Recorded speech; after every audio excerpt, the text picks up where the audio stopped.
উপজেলা পর্যায়ে সর্বোচ্চ নম্বর পেয়েও বৃত্তি থেকে বঞ্চিত নওগাঁর ধামরাইহাটের ছোট্ট শিশু ইসরাত। ট্যালেন্ট পুল বৃত্তির তালিকায় তার নাম নেই। এ ঘটনায় হতবাক তার অভিভাবক, শিক্ষক এবং এলাকাবাসী। বিষয়টি নজরে আনা হলেও গা করছেন না প্রাথমিক শিক্ষা দপ্তরের কর্মকর্তারা। নওগাঁ প্রতিনিধি রায়হান আলমের তথ্য ছবিতে ডেস্ক রিপোর্ট। নওগাঁর ধামইরহাট পলাশবাড়ী সরকারি প্রাথমিক বিদ্যালয় থেকে ২০১৮ সালে সমাপনী পিইসি পরীক্ষা দেয় ইসরাত জাহান। ৬ বিষয়ের মধ্যে ২টিতে ৯৯ আর ৪টিতে ৯৮ করে পায় সে। উপজেলায় সবচেয়ে বেশি নম্বর, অথচ ট্যালেন্ট পুলে বৃত্তির তালিকায় তার নামই নেই।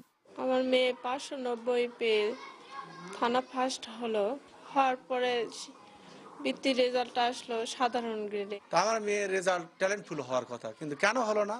আমি ইংরেজি পাইছি ৯৮, তারপরে বাংলায় ৯৯, বিজ্ঞানে ৯৮, সমাজে ৯৮।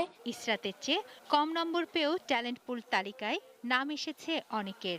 তাই ফলাফলে সংশোধনী আনতে সংবাদ সম্মেলন পর্যন্ত করেছেন তার অভিভাবকরা। শিক্ষক প্রতিনিধিদেরও একই দাবি।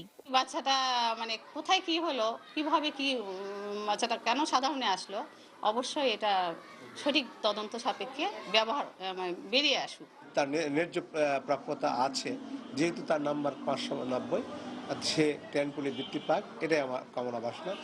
মাত্রই প্রাথমিক বিদ্যালয় পেরোনো একটি ছোট্ট শিশু যাতে তার মেধাবী স্বীকৃতি থেকে বঞ্চিত না হয়, সে দাবির প্রতি গড়িমসি প্রাথমিক শিক্ষা অধিদপ্তরের স্থানীয় কর্মকর্তাদের। মৌখিক আশ্বাস মিলছে, ফলাফলে সংশোধনী আসছে না। নাম্বারে তো সমস্যা নাই, সারা উপজেলার ভেতরে ওই বাচ্চার নম্বর সর্বোচ্চ, ট্যালেন্ট পুলে তো অবশ্যই থাকবে। শিক্ষার্থীর অভিভাবক আবেদন করেছে, আমি আগামীকালই আবেদন বিবেচনার জন্য মহাপরিচালক মহোদয় বরাবর প্রেরণ করব। প্রাথমিক সমাপনী পরীক্ষা শেষে ধামইরহাট উপজেলা থেকে এবার ট্যালেন্ট পুলে বৃত্তি পেয়েছে ৩১ শিক্ষার্থী, যাদের নম্বর ইসরাতের চেয়ে কম। তুনাজ দিনা তনু, ডেস্ক রিপোর্ট, এটিএন নিউজ।